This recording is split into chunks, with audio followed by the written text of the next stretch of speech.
Hey there everyone. Today I'm going to be reading my final paper for my Postmodern American Literature class titled Reidentifying Thomas Pynchon's The Crying of Lot 49 and Kathy Acker's Empire of the Senseless, The Poetics of the Postmodern Self. In this essay, I try to track through these two works the way postmodernism brings into critical relief concepts of the self and gives us revolutionary possibilities for the effacement of binaries.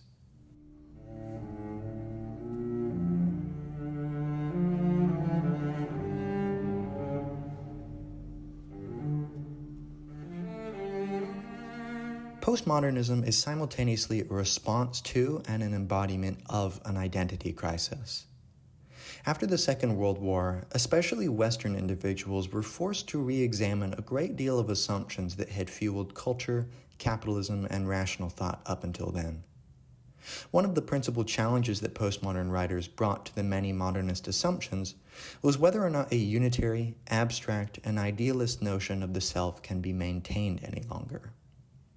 While the modernists, starting with Descartes, had taken for granted that the human subject was essentially unitary, separable from the body, and knew by virtue of the rational conjunction of ideas which relate to general ontological essences, the postmodernists grew increasingly weary of such a paradigm.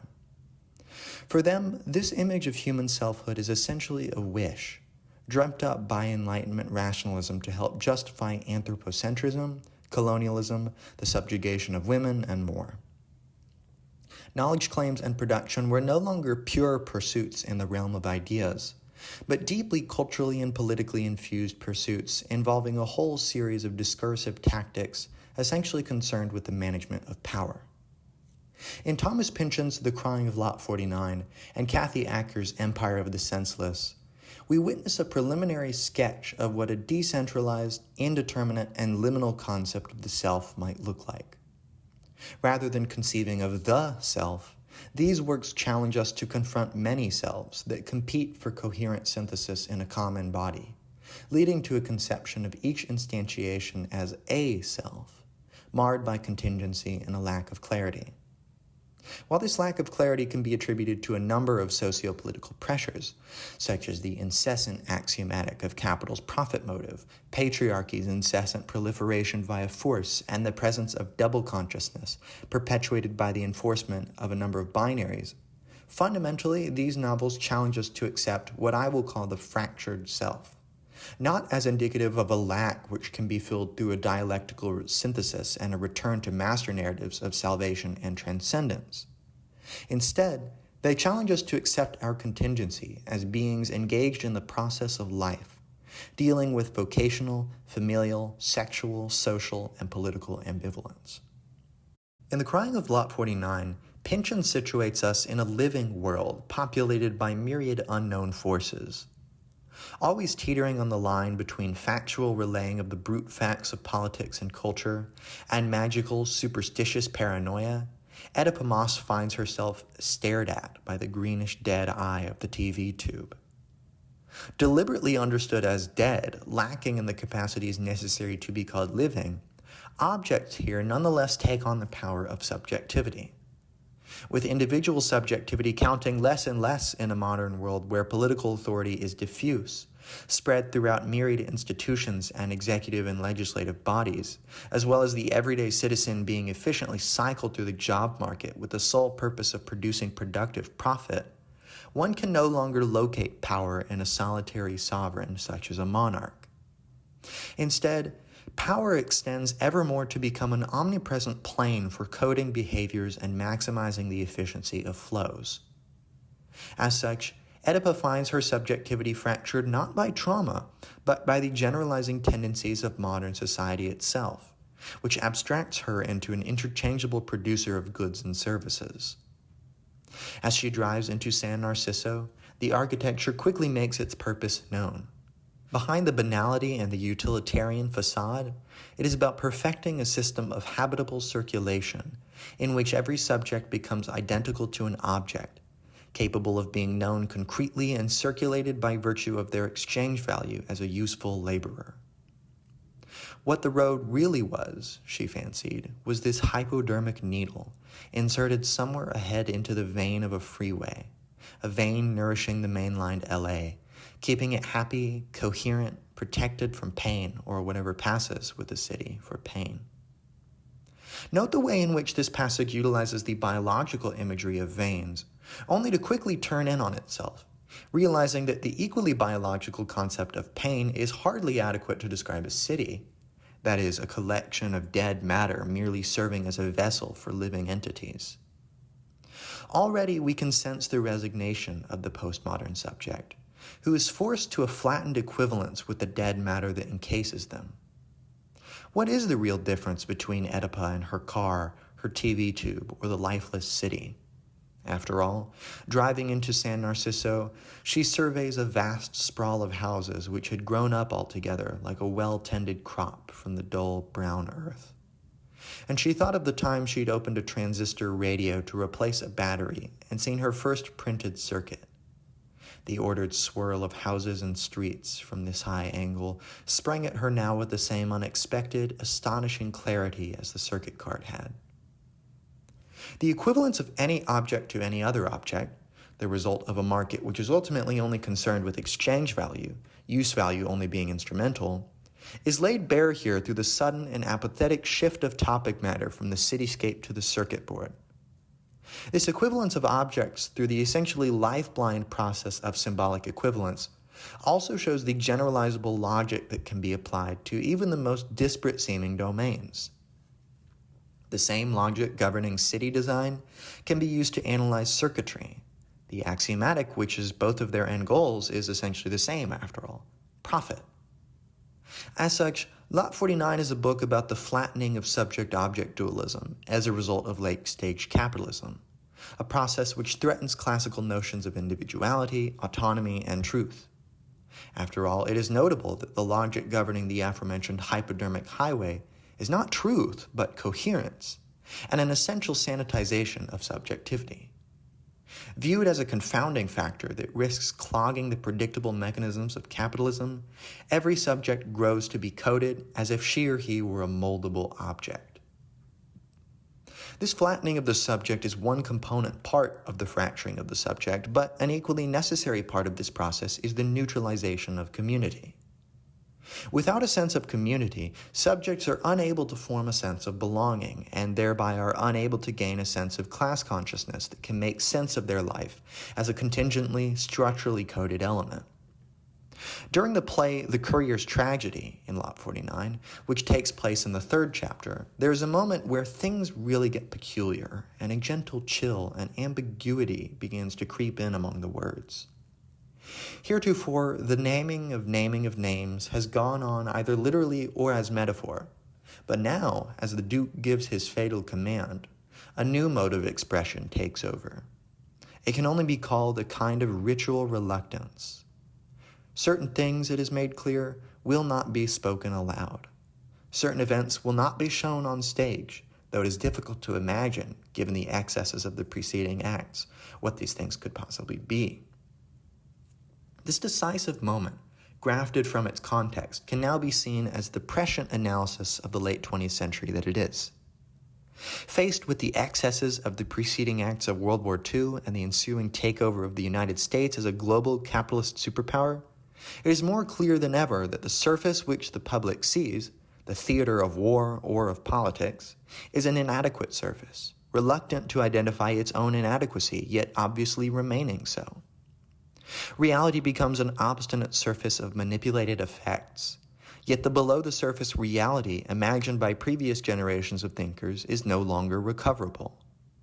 The true Courier's tragedy is lost in a timeless time, in a past which is lost yet has never passed. The very notion of temporality breaks down at this moment of radical rupture, as aesthetics seems to cave in on itself. For if there is no more authentic, original, or fundamental work of art, can there be a correspondingly authentic, original, and fundamental interpretation or meaning?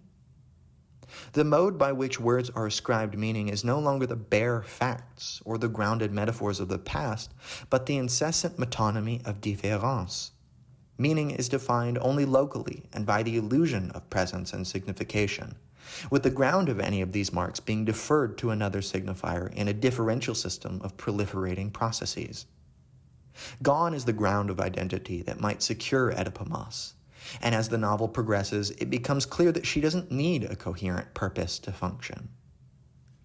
While she's a profoundly discomforted and resigned character, she manages nonetheless to project a world, articulating herself into and through the world, fitting among things as meanings and uneasiness have among the words of the previous quoted extract. Lacking a transcendent justification, Oedipus tarrying is purely worldly, immanent, and pragmatic, for anything might help. Now, while this is all well and good, it may reasonably be objected that this leaves us at an impasse with regards to the self. What is Oedipa anymore? Is she just an object? Well, surely she's more, for she has desires, intentions, hopes, and aspirations. Pynchon, to put it simply, does not give us the promise that any of these aspects may ever be clear, either to Oedipa herself or to the reader trying to interpret her story. As such, we are not promised a coherent vision of ourselves or of the relationships that bind us to one another as members of a common community, whatever that community may be. To venture a more radical attempt at reclamation of the concept of the self, one must venture beyond the dull confines of Pynchon's rather standard language. Kathy Acker's Empire of the Senseless adds an important dimension to our postmodern fight for selfhood by learning to confront the fractured self not only as an impersonal, commodified, and proliferable object of political economic commerce, but also as a deeply personal, trauma-stricken body.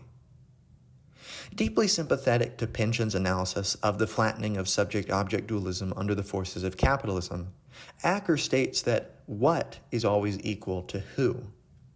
This acknowledges that objects increasingly come, as Pynchon has shown, to take on the marks of subjective agency, which threatens to enclose the subject.